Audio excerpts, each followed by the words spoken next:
RLD के मुखिया जयंत चौधरी हमारे साथ हैं और समरसता अभियान की पूरे पश्चिमी उत्तर प्रदेश में आज से शुरुआत कर दी है।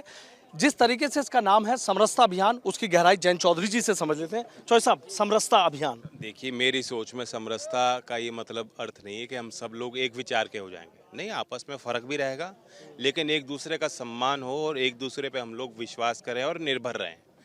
और ग्रामीण समाज को एकजुट होना ही पड़ेगा। इतनी ज़्यादा समस्याएं हैं, आप देखिए, आपने भी गौर किया होगा।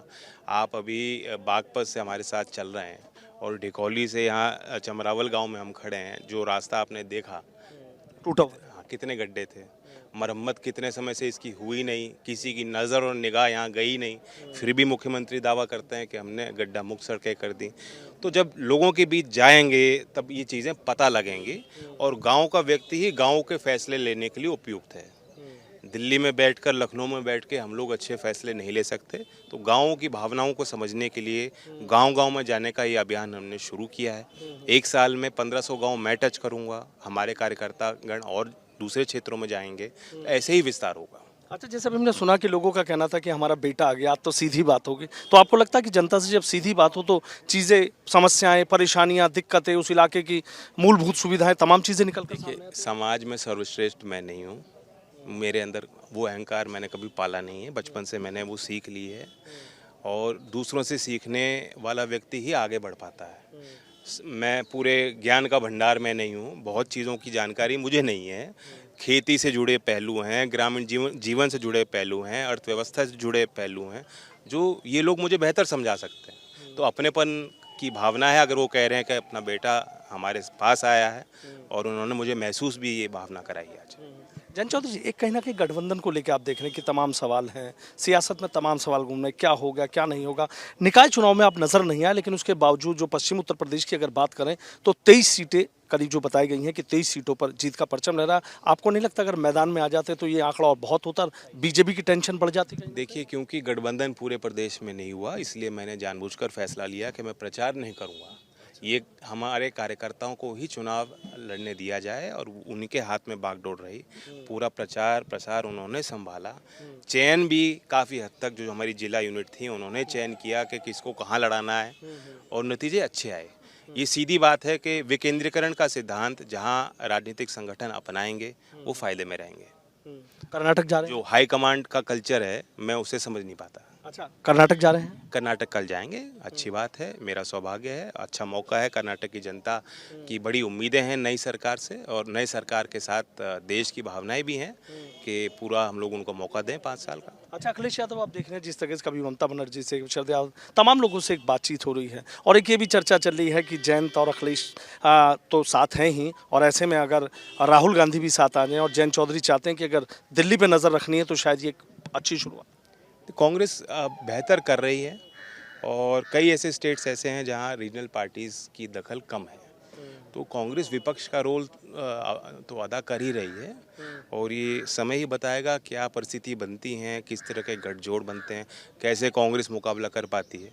क्योंकि साम दान दंड भेद और संसाधन और हर तरीके से बीजेपी संस्थागत तरीके से काफ़ी क्षेत्रों में मजबूत हुई है। लेकिन कर्नाटक के जो नतीजे हैं, आपको लग रहा है उसके बाद उसका असर तो दिख रहा है? बिल्कुल, क्योंकि कोई ऐसी कसर तो छोड़ी नहीं। प्रधानमंत्री जी खुद गए और धार्मिक उत्तेजनाओं को भड़काने का पूरा एक प्रयास किया गया।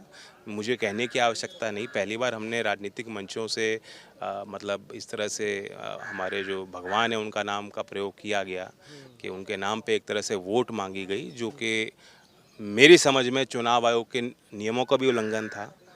खैर, चुनाव आयोग ने उसका संज्ञान ना लिया हो, जनता ने लिया, और जनता ने जिस तरह से एक करारी हार दी है, उससे सीख लेनी चाहिए। अच्छा, अभी एक चीज़ और आप देख रहे हैं कि चौथा एक चीज़ निकल कर सामने आ रही है कि 43 साल पहले जो मुरादाबाद में जो दंगे हुई थी उसकी रिपोर्ट सदन में आने जा रही है। आपको क्या लग रहा है उसको कि भाई तरह की चर्चाएं अब तक क्यों दबाए रखी थी? अब क्या लगेगा, क्या उस पर और नई सियासत शुरू होगी? देखिए, रिपोर्ट का अवलोकन मैंने किया नहीं। रिपोर्ट जब सार्वजनिक होंगी, उस पर चर्चा होंगी, तभी मैं अपना पक्ष रखूँगा।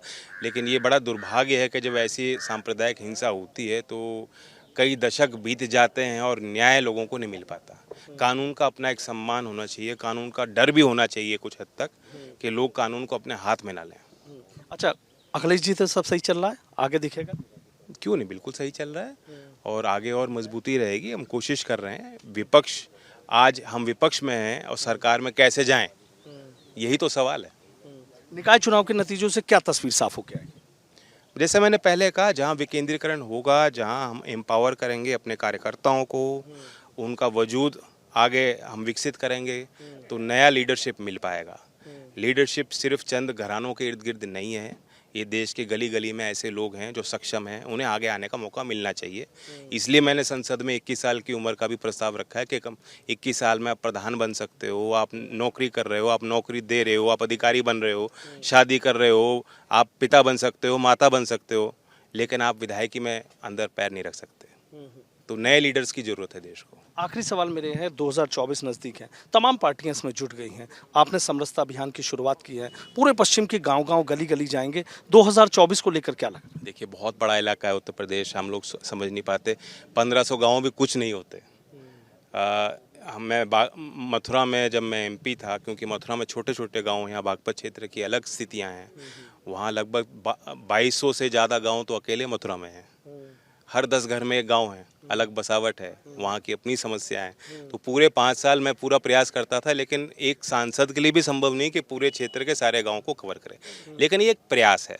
इस प्रयास के पीछे जो मेरी भावना, मूल भावना है, उस भावना को लोग समझें। लगता है कि हवा बदलने लगी है?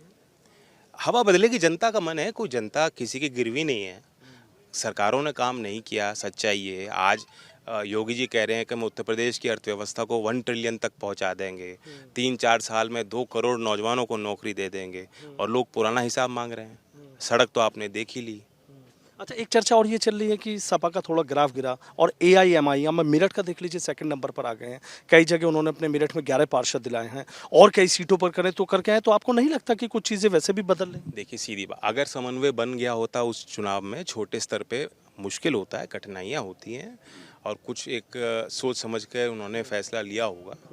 लेकिन मैं अपनी प्रदर्शन पे ही कह सकता हूं कि हमारा प्रदर्शन अच्छा रहा। पहली बार लोकदल शहर के चुनाव में अपने चुनाव चिन्ह पे इस तरह से खड़ी हुई है, एक शुरुआत हुई है। अच्छा, एक शहर की आपने बात करी, जन जी, बस ये सवाल हो रहा है, शहर की आपने बात करी, लेकिन कहीं ना कहीं कार्यकर्ताओं में, RLD के तमाम लोगों में आपने देखी भी कि मेरठ नगर निगम की बात करें तो चर्चा ये थी कि राष्ट्रीय लोकदल को मिल जाती तो बहुत सारी चीज़ें हो जाती। जब बड़े छोटे भाई की बात हो रही है तो फिर एक भी सीट नहीं, 17 नगर निगम। अगर मगर क्या करना, हमें निरंतर आगे बढ़ना है। बहुत बहुत शुक्रिया। तो देखिए, RLD के मुखिया जयंत चौधरी हैं और सीधा कह रहे हैं कि 1 साल में 1500 गांवों का निरीक्षण करूंगा। जिस सोच को लेकर निकला हूं, मुझे उम्मीद है कि जनता उस सोच के साथ जरूर खड़ी नजर आएगी। वीडियो जर्नलिस्ट सत्येंद्र सिंह के साथ सनुज शर्मा, ABP गंगा, बागपत।